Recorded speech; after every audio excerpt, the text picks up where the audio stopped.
लेकिन मैच हम पहली इनिंग्स में हारे हैं, उसका हिसाब कौन देगा? मुझे एक बात बताएं, किससे हिसाब मांगा जाए?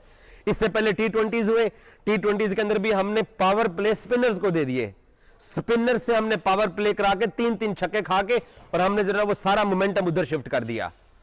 और उसके बाद फिर न शहीन से संभाला गया मैच, न किसी और से संभाला गया। इससे पहले चैंपियंस ट्रॉफी हुई, उसके अंदर हम एक ओपनर के साथ गए, फैसला रिजल्ट आपके सामने है। जो प्लेइंग 11 खिलाते हैं, रिजल्ट आपका सामने है। उस्मान खान को हमने जनाब वो जहाजों के झूठे खवाने वास्ते रखे हुए हैं, आज उसने प्रूव किया।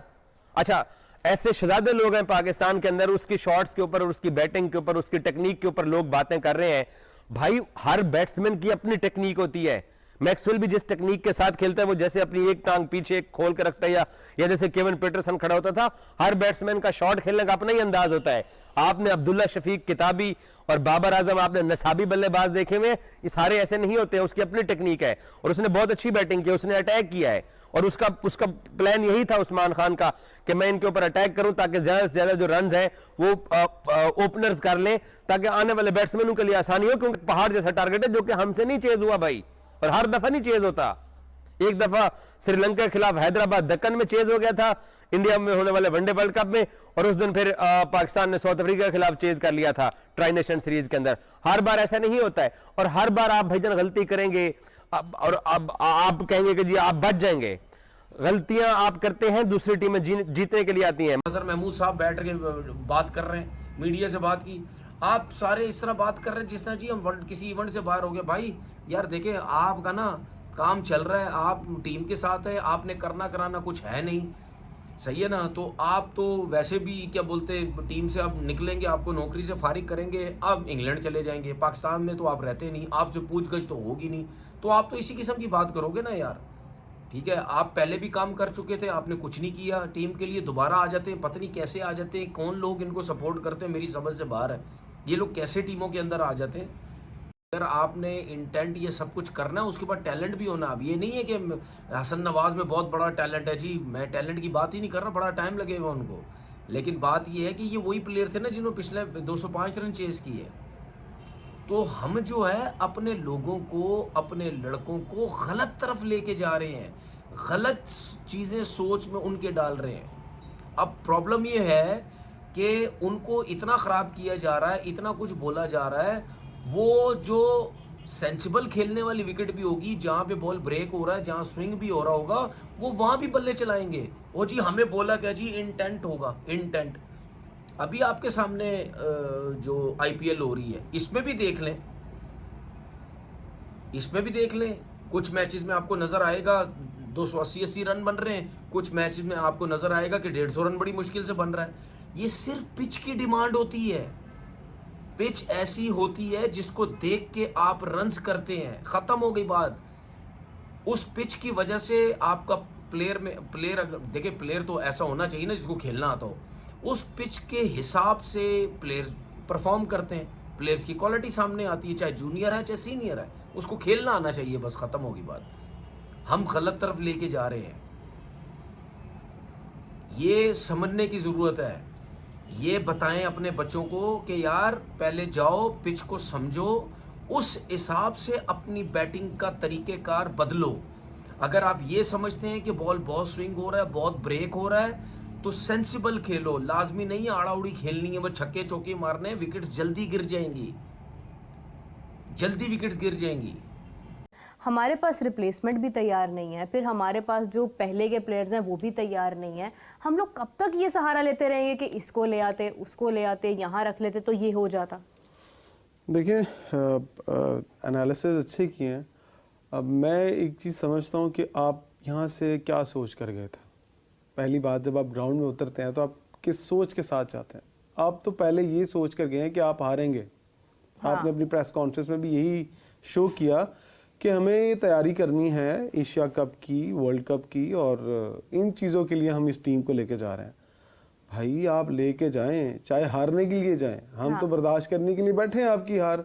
कब से कर रहे हैं, और कर लेंगे थोड़ी सी, थोड़ा गुस्सा ज़्यादा आ जाएगा, हमारा ही नुकसान होना, आपका तो कोई नहीं होना, आपको तो लोगों ने नहीं हटाना। बात यह है कि आप खिला क्या रहे हैं? क्या ये फ्यूचर के लोग हैं? हसन नवाज के 100, मैं आपको जितनी मुझे क्रिकेट की समझ है ना, अगर कोई क्रिकेटर ये बता दे कि उस बंदे का सिवाय हिट्स मारने के अलावा कुछ उसको आता है ना, उसके पाँव चल रहे होते हैं, ये हकीकत बात ठीक है। वो एक ही उसका अगर आप पाँव देखें ना, सिर्फ कि उसने उस क्रॉस उसका पाँव होता है और वो एक ही शॉट मिड विकेट पर खींच रहा होता है। अगर वो कट भी मार रहा होता है तो उसका पूरी बॉडी मिड विकेट की जानिब होती है। ये बैटिंग कोचेस को समझ आ रही होगी। अगर मेरे जैसे एक छोटे से क्रिकेटर्स को ये समझ आ रही है, बहुत सारे लोगों को, तो ये आपका फ्यूचर है। इसके साथ आपने वर्ल्ड कप जीतना है, इसके साथ आपने एशिया कप जीतना है। भाईजान, इसको कहीं स्पिनर लग गया ना तगड़ा और स्पिनिंग विकेट आ गई तो मुझे 2 ओवर खेल के दिखा दे हसन नवाज, ये कभी भी नहीं खेल पाएगा। कोई चैलेंज कर सकते हैं इन बातों पे, आके चैलेंज करते हैं। दूसरी बात, आप कहते हैं कि आपने इस टीम को फ्यूचर में लेके जाना है, शादाब खान को फ्यूचर में लेके जाना है। आप परफॉर्मेंस देख लें, पहले तो कप्तान बना के लेके पहले तो ये बताया ना किस परफॉर्मेंस पे आया। आप उसका जवाब दे नहीं पा रहे थे और वो खुद नहीं बता पा रहा अपनी परफॉर्मेंस से कि वो आया क्यों है, किसके कहने पे आया। और जो लोग उनको लेके गए वो मुंह छुपाते फिर रहे हैं। वो कोई नजर आया आपको इतने दिनों में उसकी सपोर्ट में कोई एक लफ्ज बोल दिया हो किसी ने प्रेस कॉन्फ्रेंस में आके, कप्तान ने कह दिया हो। हालांकि पहले चलता था बाबर ग्रुप, रिजवान ग्रुप, अब आगा ग्रुप चल रहा है। अब सलमान अली आगा भी इतना पावरफुल हो गया है कि वो अपनी मर्जी से टीम बनाएगा, अपनी मर्जी से लड़के लेकर जाएगा, जिसकी अपनी फ्यूचर में मुझे नहीं लगता T20 के अंदर जगह बनती है। बदकिस्मती हमारे मुल्क की पता क्या है, जो लड़का 100 करता है ना, वो 50 मैचेस खेलता है, 50 मैचेस। आप देखिएगा इसके बाद कोई और लड़का आएगा ना, वो नाकाम होगा तो कहेंगे यार वो हसन ने 100 किया था, वो बड़ा अच्छा खेलता, उसको ले आओ। हम 50 और 100 पे 50-50 100-100 मैच खिला देते हैं। हाँ, ये बात तो ठीक है। और फिर हम कहते हैं कि हम आगे नहीं बढ़ पा रहे क्रिकेट में। कैसे बढ़ेंगे भाई? आपकी सोच क्या है? हर कोई अपनी टीम बनाता है, उसको लेके जाता है। सिर्फ और सिर्फ 2 खिलाड़ी ऐसे थे, बल्लेबाज थे, जो चैंपियंस ट्रॉफी वाले थे। ना रचिन रविंद्रा, ना टॉम लैंथम, ना केन विलियमसन, ना ही जिसको कहते हैं ना इनका ग्लेन फिलिप्स, ना ही सेंटनर। सिर्फ एक डैरल मिचेस और एक मार्क चैपमैन, ये बल्लेबाज थे। और पाकिस्तान ने क्या किया? पाकिस्तान की प्रीमियम फास्ट बॉलिंग ने, पाकिस्तान के प्रीमियम बॉलर्स ने इतनी मार खाई कि 3 के ऊपर 5 आउट थे और हमने 300 प्लस बोर्ड के ऊपर लगवा दिए। 300 प्लस बोर्ड के ऊपर हमने इनसे रन्स लगवा दिए।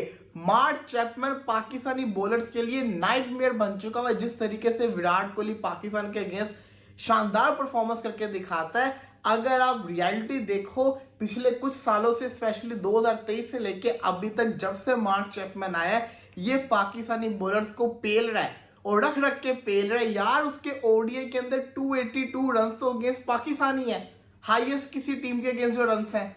सेंचुरी उसने हमारे अगेंस्ट मार दी है। इसी के साथ साथ अगर मैं T20 इंटरनेशनल की बात करूं तो मार्क चैपमैन का अगेंस्ट पाकिस्तान जो स्टैट्स हैं वो आप सुन के हैरान हो जाएंगे भाई साहब, सुन के आप हैरान हो जाएंगे कि उसने 25, जिसको कहते हैं ना, अगर मैं बात करूं 25 मैचेस के अंदर 663 रन उसने पाकिस्तान के अगेंस्ट स्कोर किए हैं। किसी टीम के अगेंस्ट उसके इतने रन ही नहीं है, सिर्फ हमारे अगेंस्ट रन है। और फिर आ जाओ पाकिस्तानी टीम के ऊपर, जब आपकी टीम की सोच, जिसको कहते हैं ना, बुज़दिलाना होगी, तब यही हाल होगा ना।